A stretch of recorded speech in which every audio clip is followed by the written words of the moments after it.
pero sí pasa, o sea, puede ser tan grave como ocasionar la muerte del paciente. Hola, ¿qué tal amigos de Salud 180? El día de hoy nos encontramos con la doctora Teresita Lerma, experta en... Me especializo en medicina y cirugía de perros y gatos. Bueno, pues primero que nada, muchísimas gracias por su tiempo. Gracias a ti. Y también queríamos hablar acerca de la pirotecnia y cómo puede afectar en los perritos. La pirotecnia, bueno, es un temazo porque en el país en el que vivimos y con lo que nos encanta el festejo, bueno, parte de la cultura, es un tema cultural que tenemos el utilizar todo lo que se refiere a pirotecnia, ¿no? Y hablamos de la pirotecnia que es luz y sonido principalmente. Hay que recordar que nuestros perros y gatos tienen una sensibilidad mucho más delicada que la nuestra, ¿no? Decimos que los perros escuchan aproximadamente 4 veces más que nosotros y además escuchan 35,000 vibraciones por minuto. Eso los hace mucho más sensibles a los sonidos. Y lo mismo con su agudeza visual, ¿no? Visualmente también es un tema la pirotecnia porque además del sonido, pues se impacta mucho más la luz. Obviamente su visión es mucho más buena que la nuestra.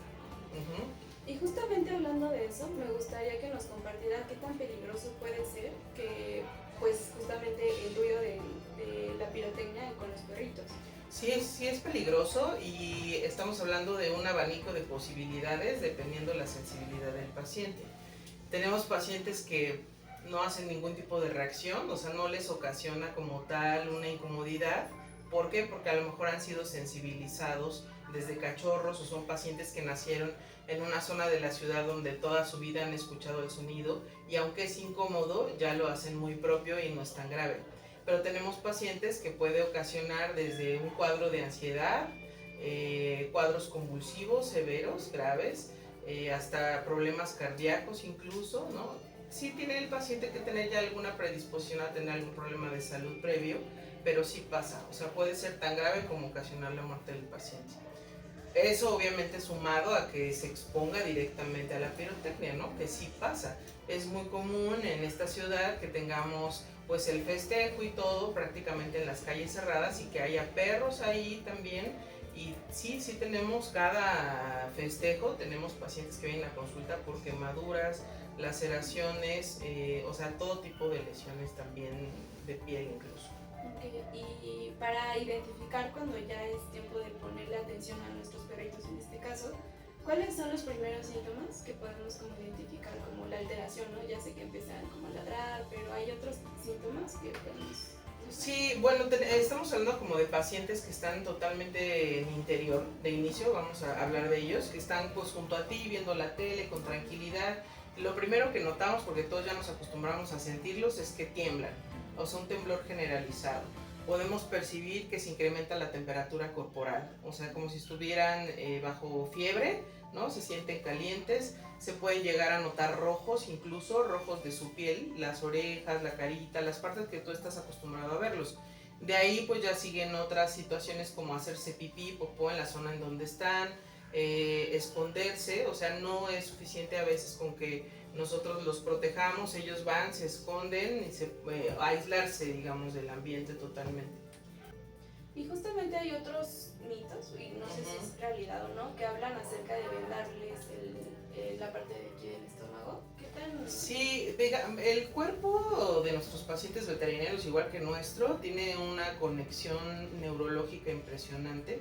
Eso quiere decir, imagínense que es una ramificación de pequeños nerviecitos, ¿no? Que van desde nuestro cerebro hasta todo el cuerpo. Entonces existen algunas partes del cuerpo que cuando tú haces presión en esas zonas estimulan o desestimulan ciertos nervios.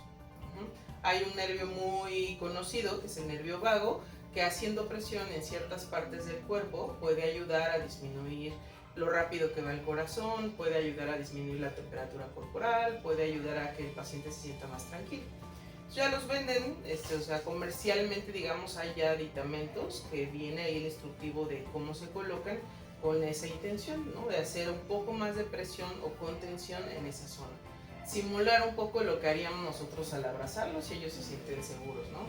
Y es una característica o algo que han ido desarrollando los pacientes de talla pequeña, sobre todo porque son los que están en más estrechez con nosotros, ¿no? A eso le decimos. que su función es juguete y compañía, así es como se les llama a las razas pequeñas. Entonces, pues están tan acostumbrados que un poco de la presión que hacen esas cosas es simulando lo que el propietario haría con contención y además el estímulo de ciertos nervios. Ok, y entonces esta técnica se puede realizar antes de que empiecen la pirotecnia o puede ser ya después que ya lo viste como estresado o puede ser en ambas. Puede ser en ambas, pero justamente esa es la parte donde nosotros tenemos que asesorarlos. Muchas veces si solamente con la contención es suficiente, sí recomendamos que el paciente se habitúe a usar el chaleco.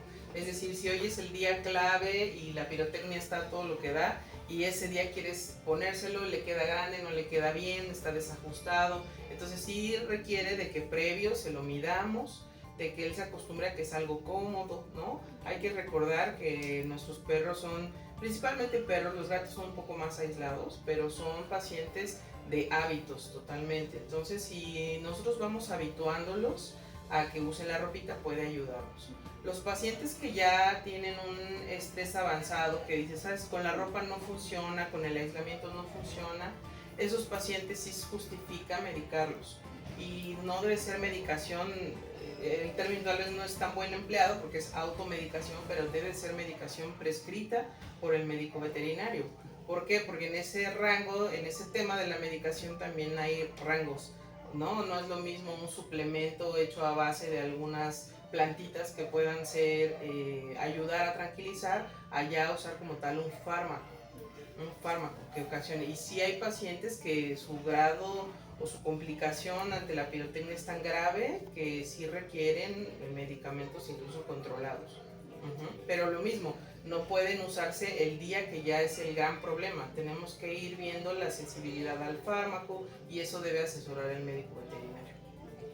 Y ya ahorita que tenemos a Mili de invitada especial, me gustaría ver si nos puede dar como algunos ejercicios como para relajarlos en el momento en el que están como... Unos ejercicios como para relajarlos. Acariciarlos.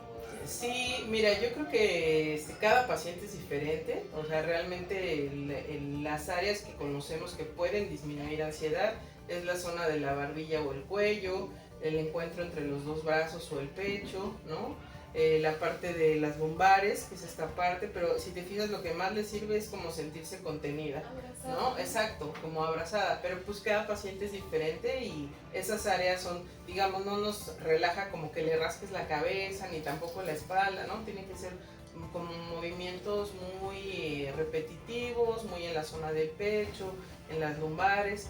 Puede ayudarnos también a disminuir el sonido, a taponar sus oídos con algodón, esa es una buena estrategia. Se puede poner incluso un poquito de húmedo, el algodón, digamos, para que haga un poquito de más sello, con agua común y corriente.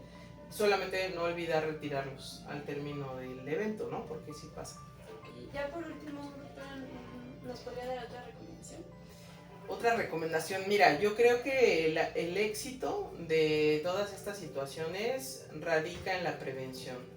Si nosotros nos hacemos el hábito y entendemos que al pertenecer a ser un miembro de la familia requieren de una total conexión con el médico veterinario y tú te planteas con él que no deben pasar más de 6 meses entre que nosotros revisemos un paciente, a hacer una planeación, eso es lo que va a ayudar, esa es mi recomendación. Acérquense a su médico veterinario, hagan un clic, ¿no? Y organicen qué van a hacer para el año. Y en el año, por lo menos 3 revisiones, en alguna de ellas va a salir el tema, ¿no? A veces no tenemos pues todos los temas en la mente, pero en esas revisiones siempre casi salen este tipo de situaciones. Oye, ¿qué puedo hacer? ¿Por qué pasa esto? Y son situaciones que se van agravando, o sea, van evolucionando. El paciente que en un inicio solo se asustaba temblando y escondiéndose, puede ser el paciente que evolucione a necesitar incluso medicación, ¿no? Grave. Entonces hay que actuar.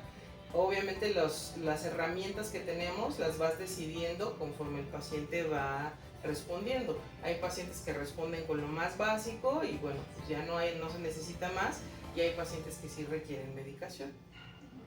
Pues muchísimas gracias. Al contrario, ustedes, gracias. Chicos de Salud 180 ya lo saben, hay que cuidar a nuestros perritos y tenerles mucha paciencia. Nos vemos en el siguiente episodio.